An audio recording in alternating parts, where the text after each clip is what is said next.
Hello, in this video I'm gonna show you how to lock the screen on HP OMEN Transcend 14.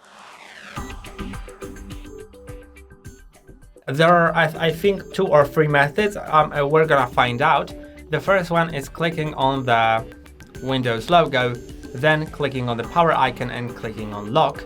The other one is clicking on Windows and L on your keyboard. So Windows and L, and it locks the screen. Now I'm gonna unlock it. I have face recognition. And now let's find out if there's the third method, which is closing the lid. So if I close the lid and reopen it, we can notice that the laptop is locked again. So this method also works.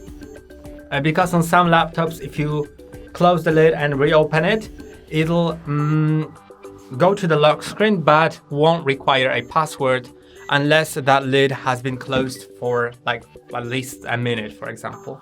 And that's all for today. Don't forget to like and subscribe. See you next time.